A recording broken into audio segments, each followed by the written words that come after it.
Bom dia, meus irmãos, graça e paz, Pastor Renan. É uma alegria muito grande estarmos aqui nessa manhã, em que vamos meditar na Palavra de Deus, dando continuidade à nossa classe Catecúmenos, em que nós estamos estudando, né? Na lição passada nós falamos sobre ceia e batismo e também dízimo. E hoje nós vamos falar sobre novas responsabilidades. Deus tem um plano para espalhar as boas novas de Jesus Cristo através de todo o mundo. Ele escolheu a igreja para ser o meio pelo qual o evangelho seja espalhado. Então, se nós lermos Efésios capítulo 3, nós vamos estar vendo esse contexto de que a igreja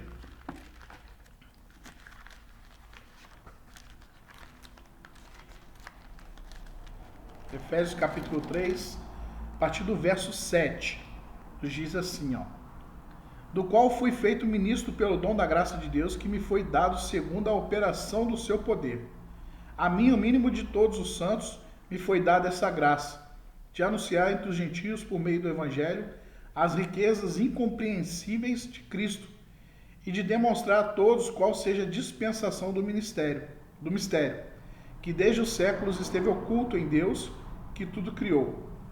Para que agora, pela igreja, a multiforme sabedoria de Deus seja conhecida dos principados e potestades nos céus, segundo o eterno propósito que fez em Cristo Jesus, o nosso Senhor. Amém.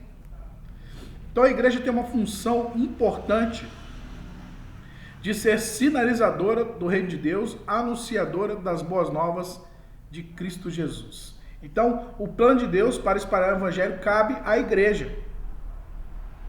Isso significa que nós temos tido o privilégio de ter nascido de novo e de ter a nova vida. Também devemos compartilhar a responsabilidade que Deus tem dado ao seu povo, que nos confiou para estar fazendo a evangelização, a propagação do evangelho. O apóstolo Paulo recebeu um dom especial. Cada crente tem um dom especial. Efésios 4, 7 diz, mas a graça foi dada a cada um de nós segundo a medida do dom de Cristo. Um dom especial é um talento ou uma habilidade dada por Deus. Deus dá dons a seus filhos para que a igreja chegue a ser um corpo amadurecido, com a habilidade de compartilhar o evangelho aos povos de perto e ao redor do mundo. Se nós lemos 1 Coríntios 12, de 4 a 7, eu gostaria de estar lendo também, 1 Coríntios 12, de 4 a 7, nos diz assim, ora, há diversidade de dons, mas o Espírito é o mesmo. E há diversidade de ministérios, mas o Senhor é o mesmo. E há diversidade de operações, mas é o mesmo Deus que opera tudo em todos. Mas a manifestação do Espírito dada a cada um para o que for útil. Então, nós podemos destacar alguns pontos importantes dentro desse texto. Primeiro, que há diferentes dons. Segundo, que todos os dons provêm de Deus. Terceiro, que cada crente recebe um dom. O quarto é que todos os dons devem ser usados para a edificação de todo o corpo, que é a igreja. E o quinto, que todos os dons são para glorificar o próprio Senhor Jesus Cristo. Então, eu gostaria de falar sobre também algumas verdades de práticas adicionais, que primeiro, cada crente na igreja é um ministro. Cada um tem recebido a habilidade especial da parte de Deus para realizar ou cumprir um ministério. É errado quando a igreja pensa do pastor como ministro. O pastor é um ministro chamado por Deus para preparar e equipar os membros da igreja para realizarem ministérios variados, tanto dentro como fora da igreja. Então a minha função como pastor da igreja é habilitar, capacitar, desenvolver junto à igreja habilidades para o seu desenvolvimento, partindo do princípio que cada um tem o seu dom, cada um tem ali a sua instrumentalidade e precisa ser desenvolvido. Então o pastor vai ser aquele que vai sinalizar, porque o pastor, como eu, nós não podemos ser sobrecarregados de tudo. Para isso existe a igreja. Então cada um tem a sua função, cada um tem o seu ministério, tem a sua participação dentro do corpo. Os irmãos não concordam comigo?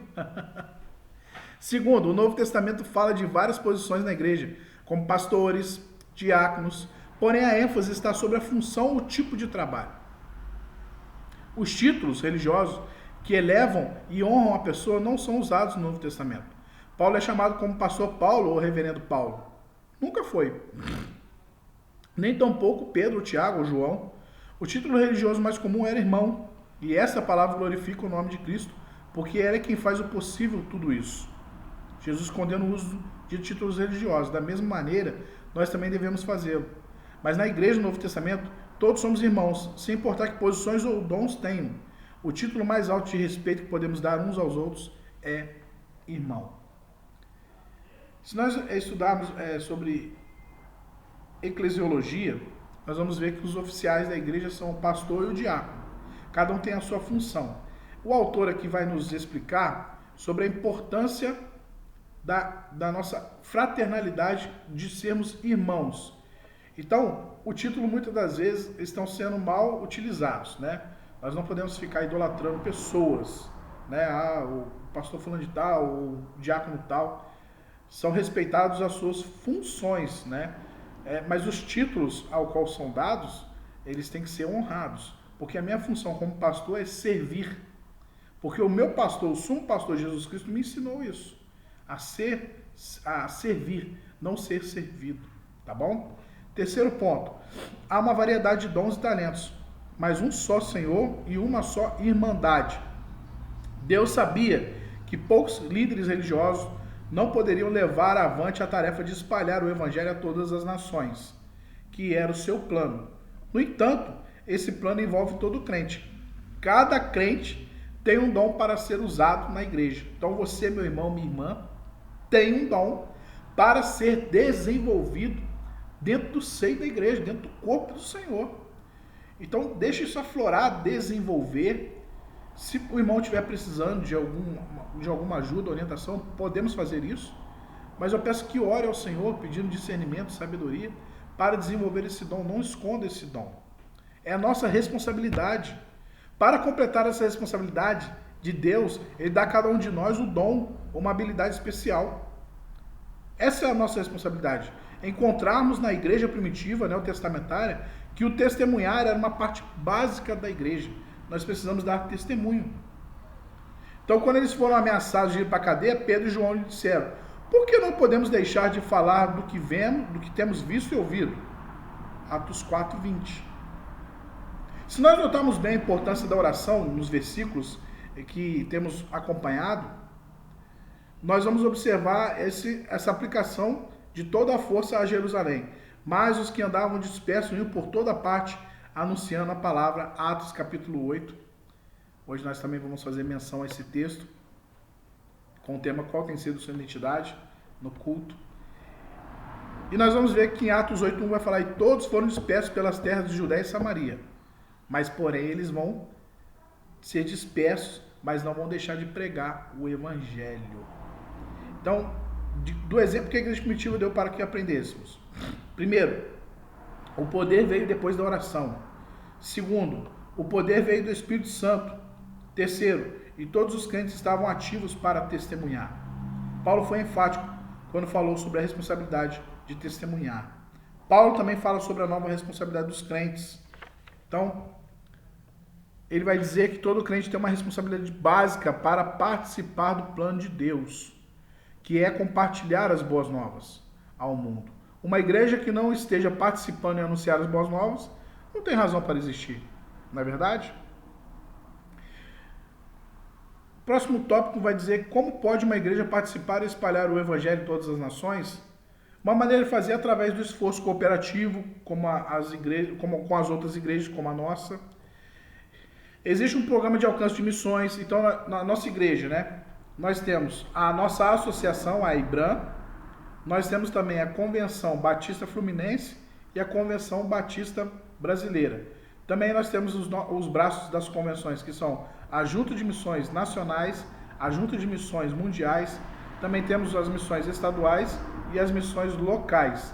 Então a igreja, ela sempre participa, né, de forma a cooperar em sua organização, e ela vai desenvolver esse trabalho de propagação do evangelho, fora o evangelismo local, que é o papel da igreja ser propagadora deste evangelho. Então, a igreja pode dar o apoio através de campanhas de oração, em favor de trabalho missionário, como nós estamos em plena campanha de missões mundiais, Transforme o Mundo com a Alegria de Jesus. Depois você pode estar vendo lá no nosso canal do YouTube, é bênção de Deus. Próximo ponto, como pode uma igreja participar do plano de Deus de levar o evangelho às áreas próximas? Fazendo o ID, participando, orando, doando, também é uma relevância muito grande. Então, quando um membro de uma igreja muda para outra localidade, ele não pode compartilhar as boas novas ali? Claro que pode. Ele vai se filiar a uma nova igreja, vai ser um cooperador, vai continuar utilizando dos seus dons, se adaptando ali ao novo contexto. Dessa maneira, é possível que cada igreja cumpra o que está escrito em Atos 1:8, que procure esse versículo e leia várias vezes, porque Jesus diz que seus seguidores devem ser testemunhas em Jerusalém, no caso comunidade bairro, em toda a Judéia, quer dizer no estado, e Samaria, em todo o país e exterior até os confins da terra.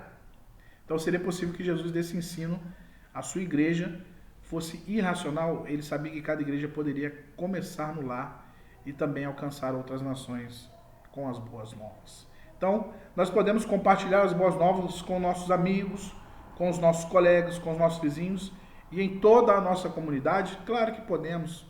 Quando nós temos um encontro com o Senhor, nossa vida é transformada.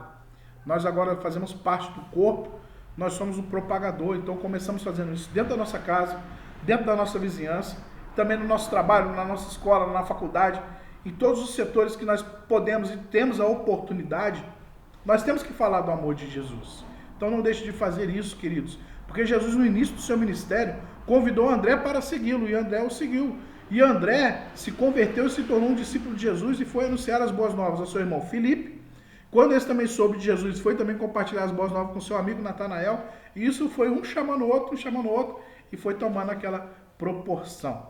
Então, eu gostaria de encerrar essa lição nessa manhã dizendo que nós temos sim novas responsabilidades. E dizer o quão prazeroso é ter essas novas responsabilidades. Então, seja uma pessoa que ore, seja uma pessoa que leia a Bíblia, seja uma pessoa que anuncie o Evangelho de Jesus. Lembrando, seus dons e talentos são para serem desenvolvidos dentro do corpo de Cristo. Tem alguma dúvida? Nos procure e nós podemos caminhar e orar com o irmão. Que Deus te abençoe. Um excelente estudo nessa manhã, em nome de Jesus.